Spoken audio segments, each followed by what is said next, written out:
శ్రీగురుభ్యో నమః. శ్రీకృష్ణాయ పరమాత్మనే నమః. భగవద్గీత జ్ఞానయోగంలో ఈరోజు మనం 34వ శ్లోకం తెలుసుకుందాము. ఇంతకు ముందు శ్లోకంలో పరమాత్మ ద్రవ్యాలతో ఆచరింపబడే యజ్ఞాల కన్నా జ్ఞానయజ్ఞము శ్రేష్టమైనది అని బోధించారు.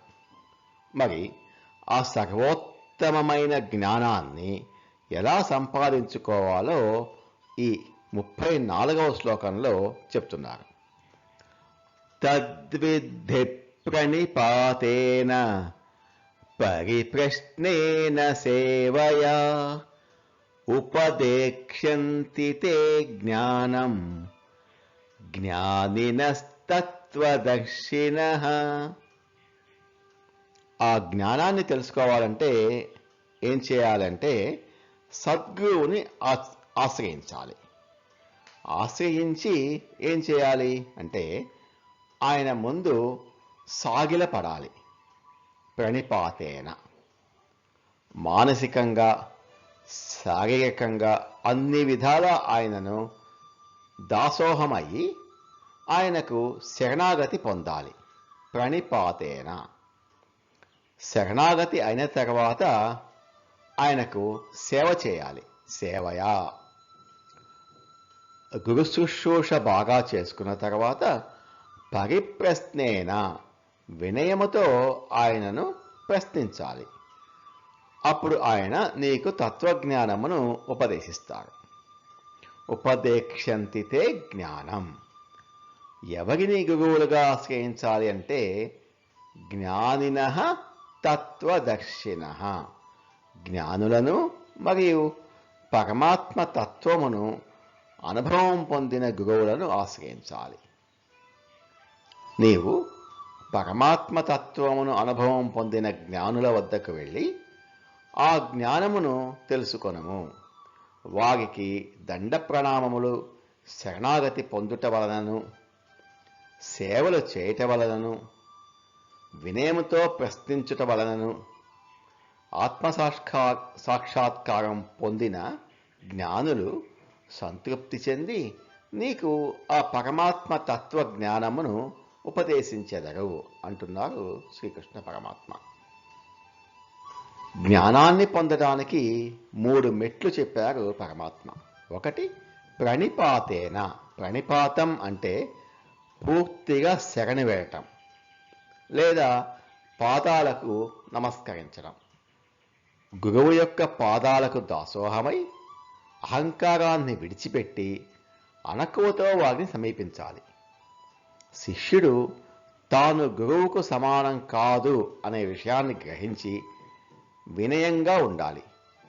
జ్ఞానాన్ని గ్రహించటానికి మొట్టమొదటి అర్హత వినయము మరియు శ్రద్ధ, అహంకారం లేకపోవటం. రెండవ మెట్టు పరిప్రశ్నేన. వినయపూర్వకమైన ప్రశ్నలు. సందేహాలను నివృత్తి చేసుకోవడానికి వినయంతో ప్రశ్నలు అడగటం. కేవలం వాదన చేయడానికో లేదా పరీక్షించడానికో కాకుండా నిజమైన జిజ్ఞాసతో తెలుసుకోవాలనే ఉద్దేశంతో మాత్రమే ప్రశ్నలు వేయాలి. అడిగే ప్రశ్నలు శిష్యుడి యొక్క లోతైన అవగాహనము, చిత్తశుద్ధిని చూపించాలి.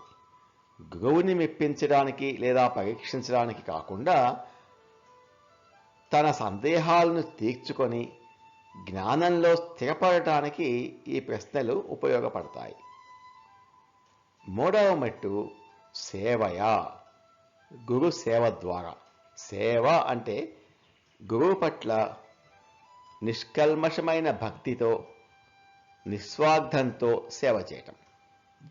గురువు యొక్క ఆధ్యాత్మిక సేవలో సహాయపడటం ద్వారా శిష్యుడు వారి యొక్క దయను, ప్రేమను పొందుతాడు. సేవ ద్వారా శిష్యుడి మనసులోని మలినాలు, రాగద్వేషాలు, అహంకారం తొలగిపోయి చిత్తశుద్ధి లభిస్తుంది. శుద్ధమైన మనసు మాత్రమే జ్ఞానాన్ని స్వీకరించగలదు. గురువు శిష్యుడి యొక్క సేవలో సంతృప్తి చెందితే వారు ఆ జ్ఞానాన్ని ఉపదేశించడానికి సుముఖంగా ఉంటారు. పరమాత్మ ఇక్కడ తత్వదర్శిన అనే పదాన్ని వాడారు. అంటే కేవలం పుస్తక జ్ఞానం ఉన్నవారు, అంటే పండితులు దగ్గరికి వెళ్ళడం సరిపోదు. స్వయంగా ఆత్మసాక్షాత్కారం, పరమాత్మ తత్వాన్ని అనుభవించిన వారి వద్దకు వెళ్ళాలి. వారు మాత్రమే ఈ తత్వజ్ఞానాన్ని ఆచరణాత్మకంగా, అనుభవపూర్వకంగా మనకు అందించగలరు. ఈ శ్లోకం గురువు యొక్క ఆవశ్యకతను మరియు జ్ఞానాన్ని పొందడానికి శిష్యుడికి ఉండవలసిన లక్షణాలను స్పష్టంగా తెలియజేస్తోంది. తద్విద్ధి ప్రణిపాతేన పరిప్రశ్నేన సేవయా ఉపదేక్ష్యంతి తే జ్ఞానం జ్ఞానినస్తత్వదర్శినః. నీవు పరమాత్మ తత్వమును అనుభవం పొందిన జ్ఞానుల వద్దకు వెళ్ళి ఆ జ్ఞానమును తెలుసుకొనుము. వారికి దండ ప్రణామములు, శరణాగతి పొందుట వలనను, సేవలు చేయట వలనను, వినయంతో ప్రశ్నించుట వలనను ఆత్మసాక్షాత్కారం పొందిన జ్ఞాని సంతృప్తి చెంది నీకు ఆ పరమాత్మ తత్వ జ్ఞానమును ఉపదేశిస్తారు అని అంటున్నారు శ్రీకృష్ణ పరమాత్మ. నమో భగవతే వాసుదేవాయ. ఏతత్ ఫలం శ్రీకృష్ణార్పణమస్తు. స్వస్తి.